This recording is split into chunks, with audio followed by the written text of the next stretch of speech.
This is KGW News at noon. And we start this noon with a stunning revelation today from Oregon House Speaker Tina Kotek. She confirmed an OPB report that security cameras caught a Republican lawmaker letting protesters into the locked Capitol during last month's special session. The scenes we saw in December looked eerily similar to what we witnessed yesterday in the nation's capital.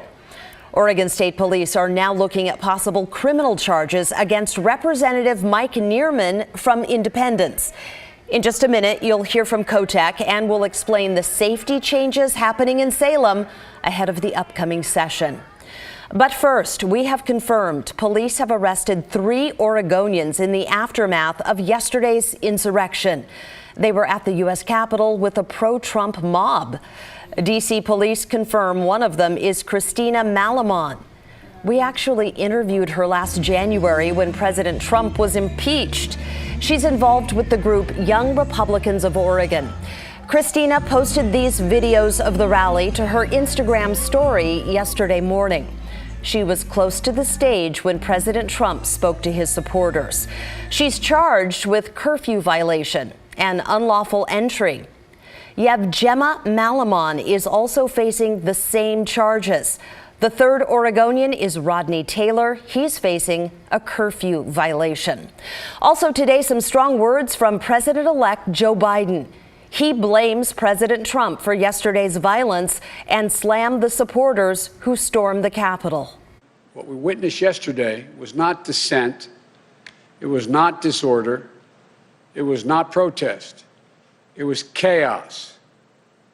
They weren't protesters. Don't dare call them protesters. They were a riotous mob, insurrectionists, domestic terrorists. It's that basic, it's that simple.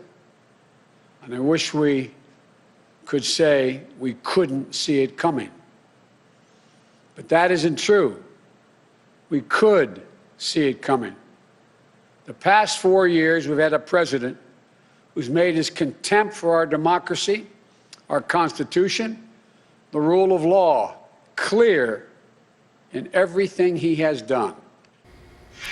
Here's a look inside the Capitol at the mess that's left behind. There's furniture flipped over, papers thrown everywhere, windows broken, and garbage on the floor.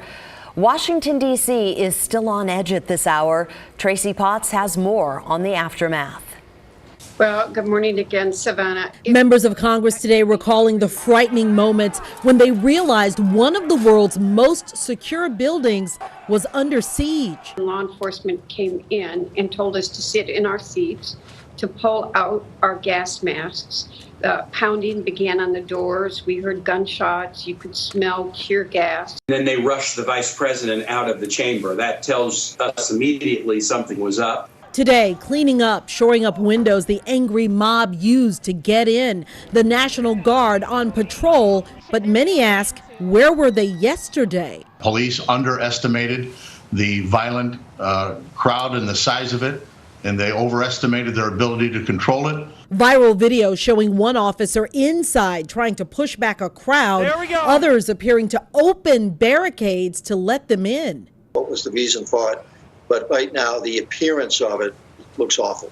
It looks awful. We're going to walk down to the Capitol. Critics blame President Trump. A lot of hard questions need to be asked of President Trump and why he lit this match in the first place. Lawmakers pushing to hold him accountable with removal or impeachment. I would certainly support censure. He was engaged in insurrection. Democrats and Republicans up all night confirming Joe Biden and Kamala Harris as winners of the election. The work is done. The healing just beginning. 100 members of Congress are calling for President Trump's removal. They believe he incited the violence.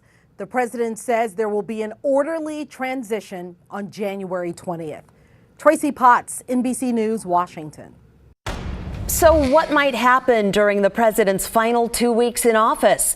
Today, House Speaker Nancy Pelosi called on the cabinet to invoke the 25th Amendment and force him out of office.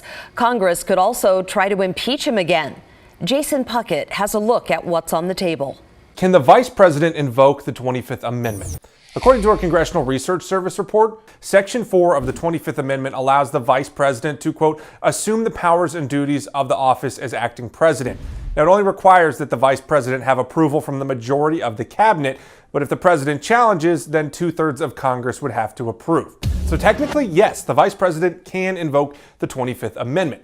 But it's never happened in U.S. history, and that same Congressional Research Service report indicates that the amendment was, quote, not intended to facilitate the removal of an unpopular or failed president. Facebook and Instagram have barred President Trump until at least Inauguration Day. Facebook founder Mark Zuckerberg said after the riot, it's too big a risk to allow the president to use the platform. His account will be locked for the next 2 weeks, but could remain locked indefinitely. Twitter also locking the president's account. It removed 3 of his tweets pushing conspiracy theories about the November election and the risk of violence. The page was supposed to be locked for just 12 hours, but only if the president deleted the tweets. We checked this morning and the tweets are gone, replaced by a message saying they're unavailable because of violations. But we don't know if Twitter removed them or if the president did. Twitter says it will permanently suspend his account if there are any future violations. YouTube also removed the videos. Here in Oregon, President Trump supporters gathered at the state capitol in Salem yesterday. Counter-protesters also showed up. Video shows the escalating violence with smoke bombs and the 2 groups throwing punches. At one point, police declared an unlawful assembly. 1 person was arrested for harassment and disorderly conduct. That chaotic scene came less than a month after far-right demonstrators successfully forced their way into Oregon's capital while state lawmakers were in session. And now we're hearing police believe they had help. The House Speaker just confirmed to KGW she's learned State Representative Mike Neerman, a Republican from Independence, Oregon, let demonstrators into the closed Capitol building that day. She says that information came from Oregon State Police, who are investigating the representative for possible criminal charges.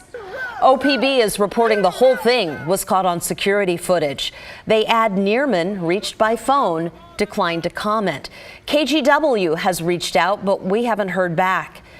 What you're looking at here is video from that day. Again, it was during Oregon's special session back in December. House Speaker Tina Kotek says legislative leaders are reviewing possible disciplinary actions against the representative. We have consulted Employee Services as well as the Legislative Equity Office about is this a hostile workplace violation? Should it go through the Conduct Committee? That's a potential. First, we've been waiting to give a little bit of space for the Oregon State Police to conduct their criminal investigation, because that is still an option. Speaker Kotek adds state police are reviewing safety procedures at the Capitol, adding new security measures may be put in place near entrances and other areas. During the pandemic, the building is and will remain largely closed to the public and most staff. State lawmakers confirm they're also taking more precautions in their own personal lives because of incidents like what happened to Portland's mayor last night. His office just confirmed to KGW Ted Wheeler was eating outdoors at a restaurant with a friend when a group of people confronted him and hit him. Staff didn't offer many details as to where or how the mayor was hit, but they say he is not injured. Adding in a statement, given the tenor of political discourse nationally and locally, it's not unusual for people to confront the mayor and other elected officials in public. It's part of the job. The mayor will continue to support local restaurants and businesses as often as he can. He urges others to do the same. Well, the breach at the U.S. Capitol is front page news absolutely everywhere. The New York Times headline reads simply, "Trump incites mob." The Washington Post reads, "Trump mob storms Capitol." And we also have this headline from Germany. Translated, it says, "Storm on the Capitol, 4 dead. Joe Biden's victory now official." And in Nigeria, people are reading front pages filled with photos of the chaos. And finally, in Britain, the front page reads, anarchy in the U.S., and democracy under siege.